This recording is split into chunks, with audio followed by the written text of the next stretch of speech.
Lembrando que hoje teremos aqui ainda a palestra do deputado federal Paulo Pial, que vai falar sobre o Código Florestal. Ele vai trazer novidades de Brasília, inclusive hoje pela manhã houve até essa mudança do horário da palestra em virtude aí das negociações, articulações do deputado junto aos ministros.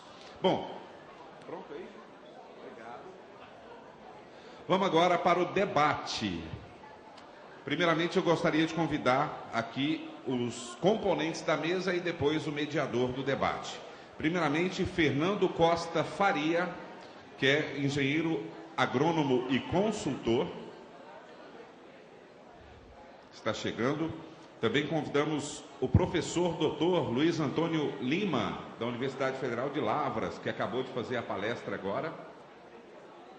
Ele está dando uma entrevista ali para a televisão e já vem compor a mesa. Também o Hermes Bonfim, que é engenheiro agrônomo e consultor, que proferiu palestra hoje de manhã.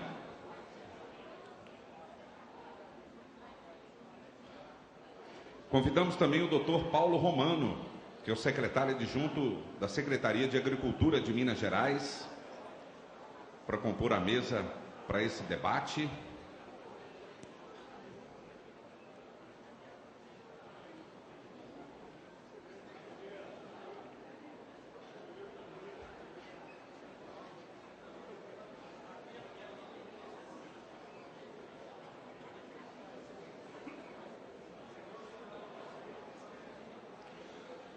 Convidamos também o senhor Marcos de Oliveira Bettini, engenheiro agrônomo e consultor. Glauber de Castro, é engenheiro agrônomo e produtor rural. Não é não? Não é não?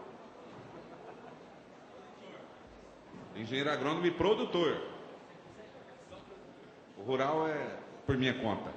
Hudson de Paula Carvalho, da Universidade Federal de Uberlândia, também vai compor a mesa para esse debate.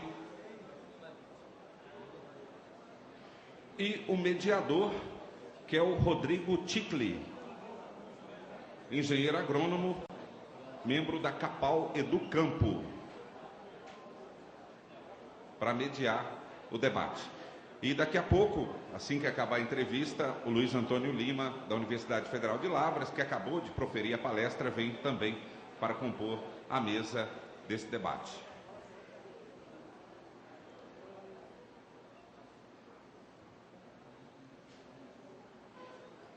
Vocês podem se sentar, ficar à vontade.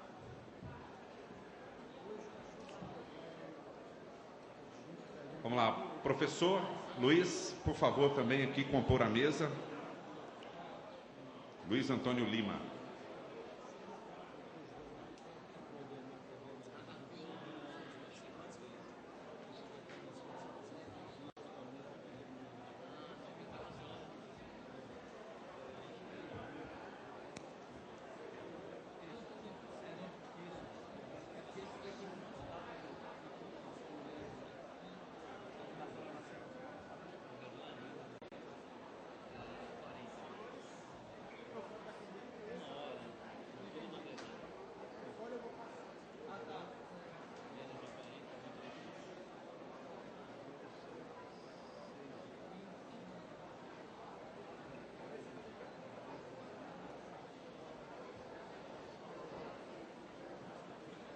Boa tarde a todos.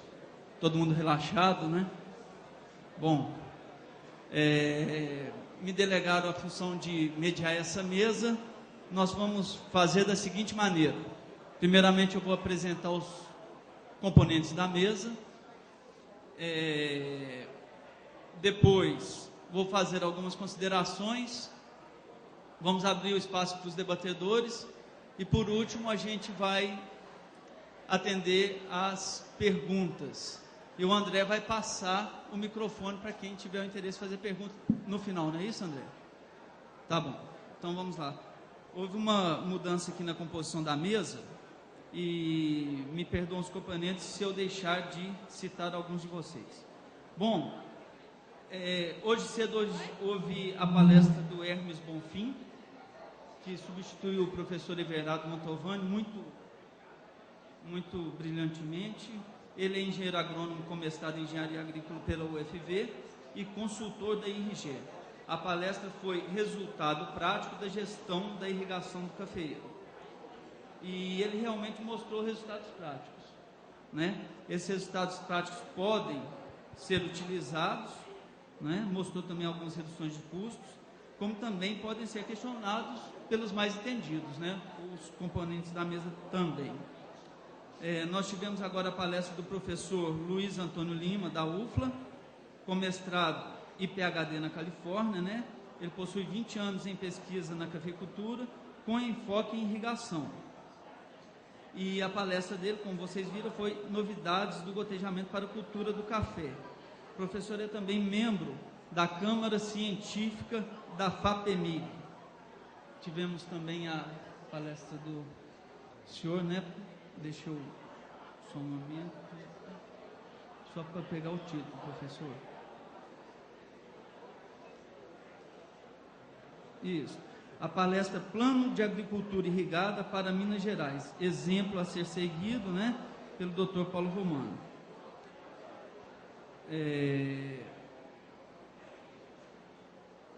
Os nossos debatedores, o Marcos Bettini, engenheiro agrônomo, formado pela Exalc, né, consultor em irrigação aqui na região do Cerrado desde 1996 e é também doutorando em irrigação pela Unesp em Botucatu. O colega produtor Glauber de Castro, que é produtor de café nas regiões de Patrocínio e também Luiz Eduardo Magalhães, e o professor Dr. Hudson de Paula Carvalho, professor da UFLA. Desculpa.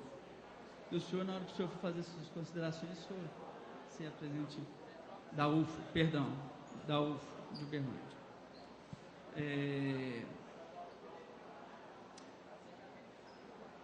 E desculpem, também temos aqui a participação do senhor Fernando Costa Faria, não é isso? E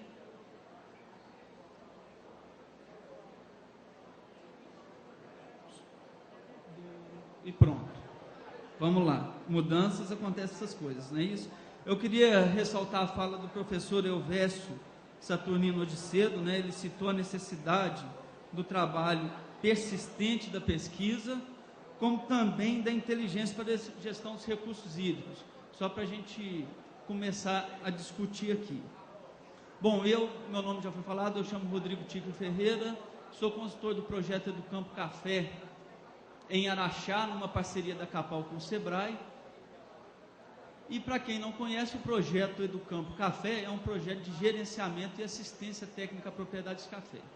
São feitas as consultorias técnicas, como também o gerenciamento das propriedades. No trabalho de gerenciamento, nós geramos uma série de indicadores quando nós trabalhamos os custos de produção. Nós geramos indicadores técnicos e indicadores econômicos.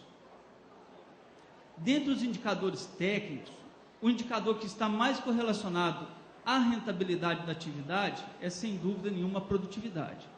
Altas produtividades estão relacionadas com alta rentabilidade, alta lucratividade da propriedade. E dentre os indicadores econômicos, inúmeros indicadores econômicos, um dos que salta aos olhos é o capital imobilizado para se produzir uma saca de café. O que é isso? É o que você disponibiliza de recursos em reais para você produzir uma saca. Algumas propriedades chegam a imobilizar R$2.000, até mais do que isso, para produzir uma saca de café. Outras propriedades bastante eficientes imobilizam aproximadamente R$400, algumas até menos. Então, é uma distorção muito grande desses dados. E fiz esse preâmbulo porque é aí que entra a irrigação, tá certo? Quando eu falo imobilizado, estão as terras, estão os maquinários, estão os equipamentos. A gente sabe que o valor das terras é muito alto. O valor das terras é muito alto. E a melhor maneira de você somar esse indicador técnico, que é a produtividade, com melhor aproveitamento desses imobilizados, é a irrigação. Eu fico até um pouco incomodado algumas vezes com o termo que tem utilizado principalmente os colegas agrônomos, de que a irrigação é uma forma de você garantir a sua produtividade. Eu insisto na ideia de que a irrigação é uma ferramenta para se aumentar a produtividade da lavoura cafeeira. Tá certo? Eu preparei uns slides, por favor. O mediador ele não apresenta, mas com o André nós achamos que era interessante mostrar apenas esses slides bem rapidamente. Me passa o apontador, por favor. Está muito alto. Gente, está todo mundo ouvindo bem? Tranquilo? Cadê o... Eu vou ficar sentado porque não deveria nem me levantar. Como que é aqui? Tá. Gente, o laser está fraco. Isso aqui é proposital, é o estudo de caso de uma propriedade que eu dou assistência. Nós temos aqui em azul uma lavoura de café Mundo Novo não irrigada ao longo dos anos 2009, 2010 e 2011. O custo dessa lavoura em 2010, R$ 10.900 por hectare, o custo total, estão aí desembolsos e depreciação e remuneração. Depois de 2010, R$ 2.000, 2011, R$ 13.000. Ao passo que uma lavoura de Mundo Novo, na mesma propriedade irrigada, ela acompanhou os seguintes custos. Deixa eu passar mais uma aqui que vocês vão... Isso. Essa verde é a área irrigada. 10.900, igual ao anterior, 12.800, quase igual ao anterior, e R$ 15.000. Ou seja, nós implantamos a irrigação aqui na segunda safra, tá certo? E houve um impacto no custo de produção de R$ 15.000, enquanto de R$ 15.500 contra R$ 13.700, ou seja, R$ 12.000 a mais no custo de produção de uma lavoura irrigada em relação à não irrigada. Bom, aumentou-se o custo de produção, porém, nós temos aqui as produtividades, tá certo? As produtividades, 53 sacos na não irrigada no primeiro ano, 57 no segundo, 48 no terceiro. Ao passo que a irrigada, 53, 59, depois 58.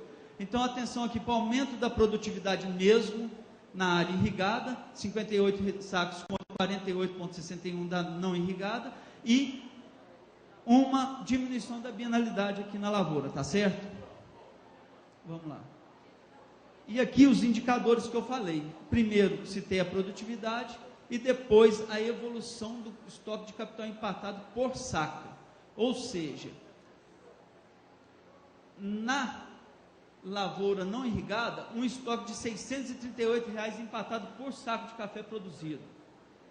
Na lavoura não irrigada, na lavoura irrigada no terceiro ano, R$ 529. Ou seja, empatou, mesmo aumentando o custo de produção, mesmo sendo instalada a irrigação, houve um decréscimo do capital imobilizado na área irrigada por saco de café. Aqui para vocês verem, no último ano, o custo de R$ 281 por saca na área não irrigada e R$ 265 na área irrigada, ou seja, uma produtividade maior e custo menor por saca. Tá, pode acender, por favor. Desculpe se eu demorei. Então, o que eu quero colocar, o que eu queria colocar é o seguinte: é uma busca constante por aumento da rentabilidade nas propriedades. O quadro foi oportuno porque nós trabalhamos com uma propriedade altamente produtiva, muito bem implantada, muito bem conduzida. Eu acho que é aí que a gente tem que procurar os ganhos, tá certo? Então, a ideia foi essa, foi trazer uma propriedade com produtividades altas e a irrigação entrando e aumentando mais ainda essa produtividade. Por que apresentar isso tudo? Porque o que foi apresentado hoje nas palestras, nas discussões, no caso do tema de irrigação localizada, traz o que é necessário ser utilizado dentro da atividade de cafeicultura para se obter essa relação entre o ótimo produtivo e o ótimo econômico. É um termo citado muito por Cristiano Nassif, consultor do Educampo. A busca pelo ótimo produtivo e ótimo econômico. Houve sim um aumento no custo de produção por área, porém uma redução e uma melhor rentabilidade da atividade. Então, nós vamos abrir o espaço para o debate e, se for oportuno, para alguns apresentadores, debatedores, vocês falarem algo sobre isso. Mais uma vez, desculpa a intromissão nas apresentações, mas foi de comum acordo com a organização. Eu vou passar primeiro para... Vou respeitar, vou passar primeiro para o professor Paulo Romano. O senhor, vou deixar o senhor à vontade para o senhor fazer as considerações.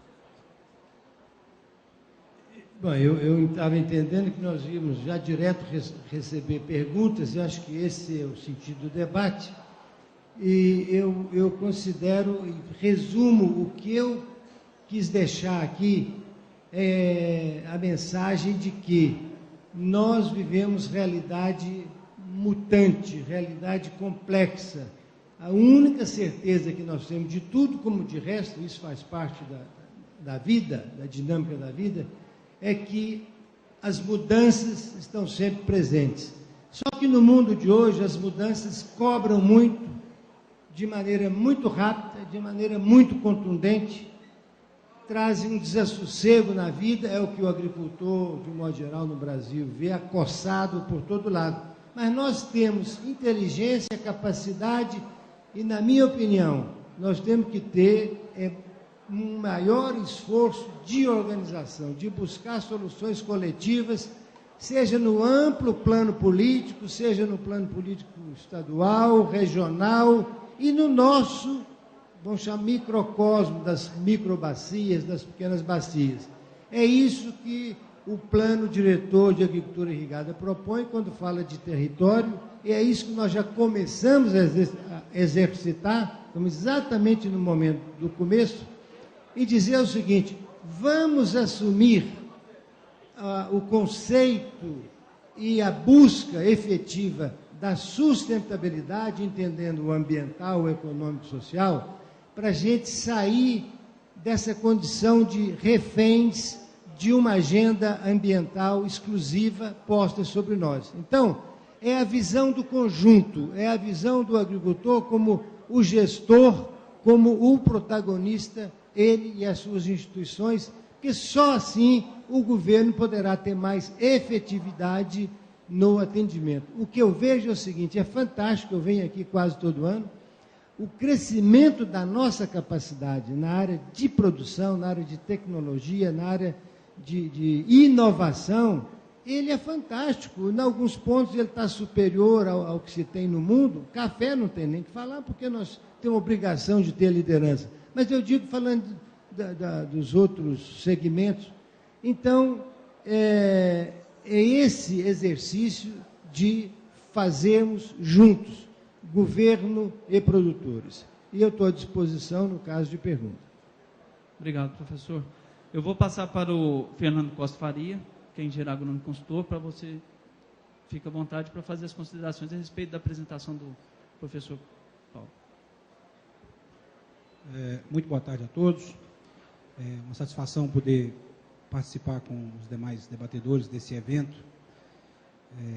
E gostaria de fazer comentários acerca da apresentação do Dr. Paulo Romano. Ele falou sobre o Plano Diretor de Agricultura Irrigada de Minas Gerais. E dentro desse plano, as regiões onde serão implantadas as medidas do plano são os chamados territórios de agricultura irrigada. Nós temos um território nesta nossa região aqui, que é o território do Paranaíba, que envolve as regiões hidrográficas do PN1 e PN2. Esse território, ele já vem, nós já participamos desse território, e aí eu vou descrever a minha função. Eu sou consultor em gestão de recursos hídricos da Federação dos Cafeicultores do Cerrado, uma instituição da qual a ACA faz parte também. E nesse território de agricultura irrigada, nós representamos lá a própria federação e representamos lá o interesse dos senhores que estão aqui presentes, cafeicultores, irrigantes e não irrigantes. Então, dentro desse contexto do território de agricultura irrigada, nós já iniciamos o trabalho entre as diversas instituições que representam o interesse do irrigante desta região aqui, associando o nosso interesse à vontade do governo, que é de fazer com que a irrigação cresça aos níveis que está proposto aí no Plano Diretor de Agricultura Irrigada. Nós encontramos, na nossa busca por alternativas para os diversos problemas que temos aí, e elencamos esses problemas pela ordem. Primeiro nós precisamos de água, depois precisamos de energia, depois precisamos de regularização ambiental, depois nós precisamos de crédito rural, precisamos de pesquisa e desenvolvimento. Nós elencamos os nossos problemas e fomos atrás do secretário adjunto de Agricultura Irrigada, do Paulo Romano, nos devolve essa maravilha que é o Plano Diretor de Agricultura Irrigada, que no seu contexto nós já estamos conseguindo colocar ou apresentar soluções para os diversos problemas que a gente tem enfrentado. Então, nós estamos à disposição para esclarecer qualquer dúvida dos produtores ou das pessoas aqui presentes que tenham interesse em saber mais acerca desse território de agricultura irrigada.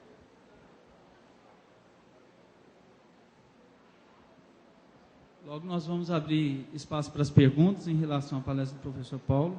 E agora vamos começar as colocações sobre os debatedores que falam sobre as palestras de irrigação, tanto do professor Luiz, como também do Hermes.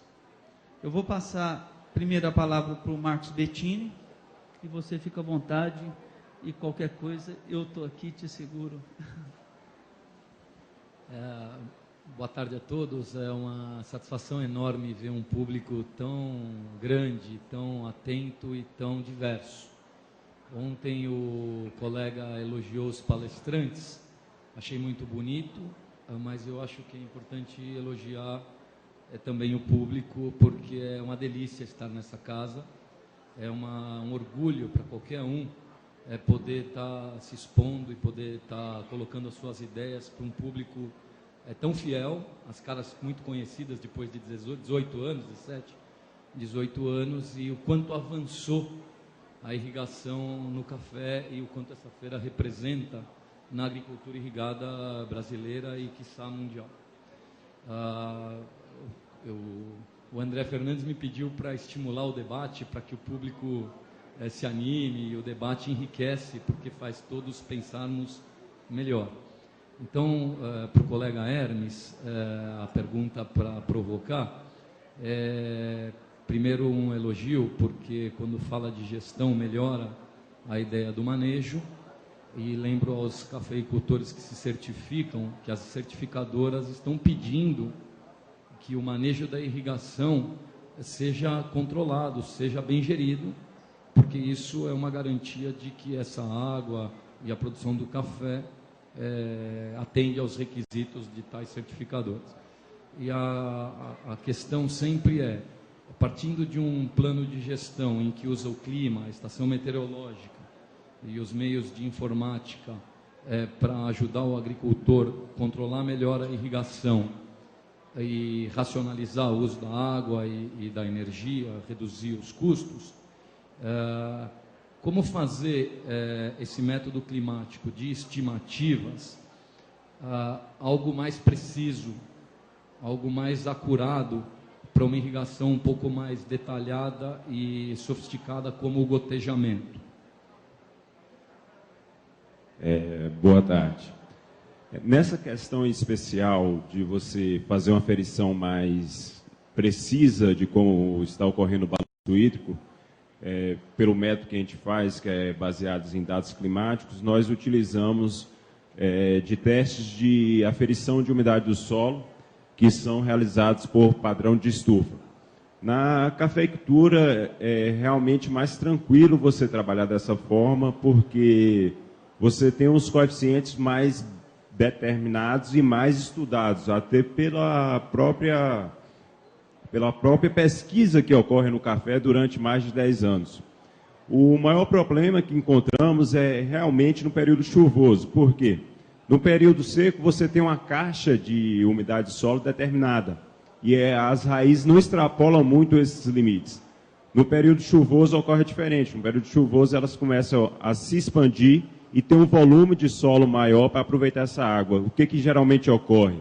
Na estimativa, a gente, o sistema, ele detecta que o solo está mais seco do que realmente está. E como é que corrigimos isso? Nós corrigimos com aferições periódicas de umidade no solo. Por isso que a gente fala em gestão. A gente não solta um sistema e deixa lá por um ano. A gente solta o sistema e faz aferições periódicas quinzenais para saber se realmente o valor estimado é o valor real da umidade do solo.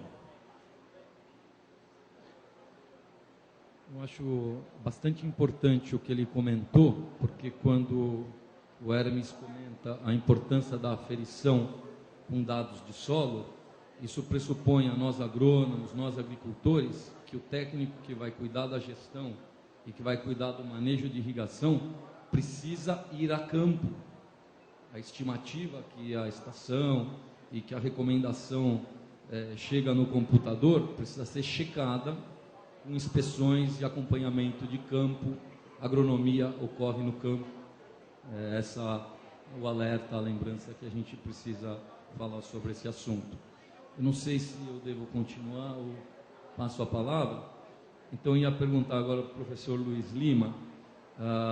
Primeiro, comentar sobre a novidade do gotejamento enterrado. É uma novidade importante, ouvi de alguns colegas agricultores, algum colega da irrigação também, que os agricultores estão querendo fazer o gotejamento enterrado porque faz a vida deles mais fácil para lidar com um sistema de gotejamento sob a saia do café. Ela não é uma tecnologia muito nova, mas ela está voltando à tona atualmente. Eu posso dizer que o jardim da minha casa de grama, ele teve gotejadores enterrados durante 10 anos, unicamente com um filtro que tinha um anel de Treflan e nem era um gotejador muito sofisticado. Também se entupisse os gotejadores, a única coisa que ocorria era a grama ficar mais feinha, não ia perder um grão de café. Apesar de eu ser técnico de irrigação e ter tido essa experiência particular na minha casa, há que tomar vários critérios para adotar tal tecnologia. Entre eles, o que eu recomendo é inspeção de campo. Então, a minha sugestão é ter medidores de vazão de diversos calibres, para que o agricultor que tome a decisão de utilizar gotejo subterrâneo, ele tenha a condição de aferir diferentes pedaços do talhão em que o gotejo está enterrado, para, se houver algum problema, antes de que esse problema seja entupiu tudo, perdi a lavoura, ele possa estar monitorando, entendendo como esse problema existe, se comporta, em que região e em que percentual. Outra vez, a agronomia se faz a campo. E aí, eu concordo com o professor que tem muito o que pesquisar. As variedades se comportam igual, os solos se comportam igual, os tipos de gotejador se comportam igual. Tem pesquisas diversas, precisa fazer com cuidado e monitorar antes do que os problemas ocorram. E a pergunta para o professor, no mesmo assunto, qual é a opinião do professor Luiz Lima em relação à tendência das diversas fábricas de emissores, de gotejadores, de estimularem e orientarem técnicos e agricultores a utilizar gotejadores de baixas vazão. Só para o público entender um pouquinho, há 15 anos atrás, os gotejadores eles trabalhavam entre 2 a 3,5 litros por hora, e hoje as diversas empresas têm propagado e promovido gotejadores de 0,6 a 1 litro, 1,2 litro por hora. E dizem que a novidade é partir para gotejadores de baixa vazão. Gostaria de lembrar que as nossas águas são específicas, particulares, e gostaria que o professor discutisse um pouquinho melhor esse tema. É interessante a pergunta, porque ela remete a 3 direções. Existe uma vontade grande das empresas de trabalhar com gotejadores de menor vazão, que eu pressuponho que seja de ter no total, dentro do tubo gotejador, uma vazão total menor, e isso faz com que os tubos gotejadores possam ser mais longos e diminui a quantidade de PVC, e eu às vezes fico a pensar que uma das razões pode ser essa. O fabricante do tubo gotejador ele quer vender mais gotejadores do que o seu aliado vende de PVC. E isso se mostra, pode-se provar, com o fato de que o diâmetro dos turbogotejadores tem crescido. Então, antes nós tínhamos, 20 anos atrás, tubo de 12,5 milímetros, depois 16, 17, 20, 22. Então, à medida que vai crescendo o diâmetro do tubo gotejador, isso faz com que as laterais possam ser mais longas e a quantidade de PVC menor. Eu disse praticamente 3 vetores. Um segundo, muito importante, é o seguinte: quem propõe que o gotejador seja de baixa vazão, é importante mostrar o benefício na manutenção de um bulbo úmido cada vez mais largo. E o fato de usar um gotejador de baixa vazão não implica necessariamente que esse bulbo úmido vai ser mais largo. Essa resposta depende do solo, depende do tempo de irrigação e da frequência de irrigação. Se conseguirem provar que isso vai acontecer, eu acho salutar vir para uma vazão menor. E um terceiro vetor muito importante é o seguinte: quanto menor a vazão, mais lentamente a água passa por labirintos que existem dentro do gotejador. E se essa água tem, por exemplo, filamentos de alga ou de bactérias, esse gotejador pode se entupir com mais facilidade. Então, existe um risco meio que calculado aí pelas empresas de investir em gotejadores de menor vazão, mas eu diria que é preciso saber exatamente onde nós estamos pisando aí. Eu não consigo, juntando esses vetores e provavelmente algum outro que exista, me convencer 100% de que a vazão tem que ser cada vez menor. Eu me dou muito satisfeito com as vazões que até então temos empregado aí de 1,5 litro a cada 40 centímetros, 2 litros a cada 60, 70. Às vezes eu fico um pouco chateado quando eu vejo gotejador, por exemplo, de metro em metro. Eu vejo dificuldade dos bulbos encontrarem um com o outro e formarem uma faixa úmida contínua. Então, não sei, Bettini, eu acho que existe coelho nessa cartola aí. Por que razão estão baixando a vazão dos gotejadores? E eu só gostaria de elucidar, pode haver alguma muito interessante, mas existe um risco aí de entupimento e talvez exista esse truque de querer substituir parte do PVC por tubo gotejador.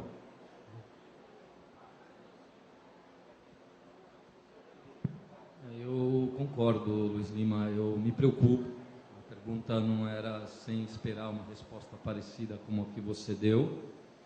A gente vai ao campo, a água que a gente utiliza para irrigar, se a gente fosse seguir as tabelas de recomendação das fontes americanas, Westcott, Nakayama, os grandes nomes da pesquisa de qualidade de água para irrigação, a água que a gente, até a água do São Francisco, lá em Petrolina, que é uma água muito boa, tem 80 ppm de sólido em suspensão. Ou seja, provavelmente as águas do Brasil não serviriam para irrigação localizada. De modo que a situação que a gente submete, o nosso projeto de irrigação, é mais dura na condição de água do Brasil, especialmente aqui no Cerrado, no interior de São Paulo também.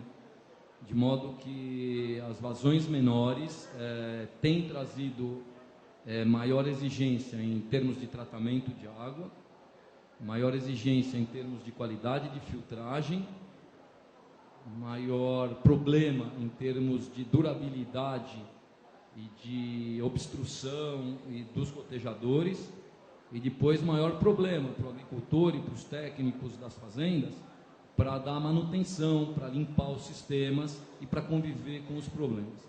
Só para clarear, desculpa a demora do comentário, quando você tem um gotejador de 2 litros por hora, as dimensões do labirinto estão em torno de 1 milímetro.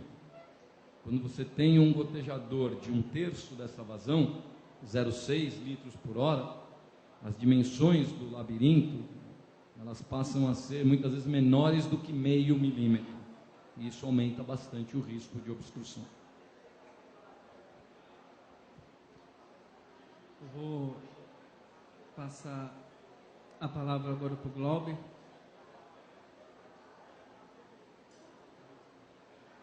Boa tarde a todos. Eu sou produtor rural em Luiz Eduardo Magalhães, nós plantamos café aqui em Patrocínio também. E eu tenho algumas perguntas, professor Luiz, para fazer de gotejamento. Nós temos irrigação por pivô central no oeste da Bahia e por gotejamento aqui em Patrocínio, mas no oeste da Bahia nós temos também irrigação por gotejamento. A minha pergunta é, essa metodologia para se enterrar a mangueira do gotejamento hoje, nós usamos a cada 3 meses ou a cada 4 meses o hipoclorito para limpar as mangueiras, para fazer limpeza, e essa mangueira é batida para poder sair mais a sujeira da que fica dentro da mangueira. Como nós faríamos com esse gotejamento enterrado? E se vai aumentar o bulbo? Porque o senhor conhece o nosso solo lá no oeste da Bahia, é um solo muito arenoso, e aumentar as horas de irrigação não está sendo suficiente. Ela tá fazendo descer mais a água e a fertirrigação fica pior ainda, porque também leva adubo para baixo. Nós chegamos a usar o coletor, extrator de solução de solo, e achamos cloreto de potássio a 60 centímetros de profundidade. Então, será que a gente colocar a mangueira enterrada vai aumentar o bulbo? Será que não vai fazer descer mais ainda, em vez de subir essa água? Eu queria uma explicação melhor. Para aquele solo arenoso, se é que você conhece, tem as particularidades dele, mas eu acredito que no Jaíba também seja arenoso. Como está sendo feito esses estudos, por favor?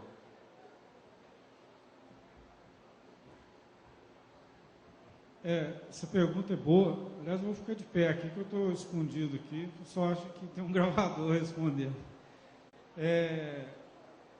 O solo da Bahia, como todo baiano, é diferente mesmo.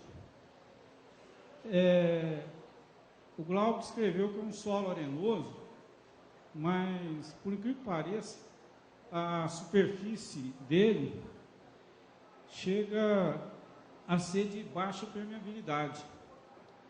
E isso explica, às vezes, até porque mesmo no gotejamento a gente acha empoçamento de água. Tem água de gotejador lá que às vezes vai parar longe. Mas, em relação específica à pergunta, Glauber, se o gotejamento enterrado for manejado da mesma maneira que é o gotejamento na superfície, aí eu não recomendo. Porque esse bulbo ele vai aprofundar-se ainda mais e eu fico surpreso se achar potássio a 60 centímetros de profundidade. Haja visto que boa parte do potássio tende a ser absorvido pela fração argila mesmo, ele é de baixa mobilidade, o que significa que há algo errado no manejo. Talvez o tempo de irrigação tenha que ser diminuído e provavelmente você vai dizer, se o tempo for diminuído, vai faltar água. Mas aí nós teríamos que aplicar mais vezes. Eu já ia até te perguntar novamente, você já tentou irrigar 4 vezes ao dia? Quem sabe chegar ao absurdo que chega, por exemplo, alguns projetos que eu vi fora do Brasil de 20 vezes ao dia? 4 nós já passamos a irrigar, irrigando meia-noite, 3 da manhã, e 6 da manhã, e 10 da manhã, com turnos de 2 horas, mas dando 8 horas de lâmina no gotejamento. Que com 6 horas, pelo software que a gente utiliza, já está atendendo a quantidade necessária de água para o pé de café se sustentar. É difícil analisar assim, sem ter todos os elementos, mas eu diria o seguinte, que pode ser que a vazão do gotejador não seja a vazão adequada e vai ficar até engraçado, porque se ele perguntar assim, eu acho que foi você que sugeriu a vazão que está lá, e isso foi há 10 anos atrás, né? Em 10 anos a gente evolui. Mas eu penso o seguinte, o tempo de irrigação e a vazão do gotejador podem estar super dimensionados, o que faz aprofundar o bulbo. E, nesse sentido, é preciso acompanhar mesmo. Eu acho que o mesmo gotejador, com o mesmo manejo, com o mesmo tempo, vai fazer que a lixiviação aumente ainda mais, o que não é bom porque você vai perder nutrientes. Existem algumas pesquisas interessantes apontando que a profundidade efetiva do cafeeiro, do sistema radicular, 90% fica dentro dos primeiros 40, 50 centímetros.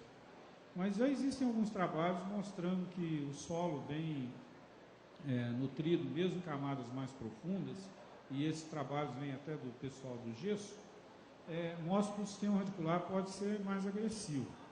De modo que talvez eu não esteja querendo justificar que essa água mais embaixo venha favorecer. Mas, resumindo, eu creio que há algo errado aí, ou na vazão acima, ou no tempo acima. E valeria a pena investigar, diminuir e acompanhar esse perfil de umidade aí.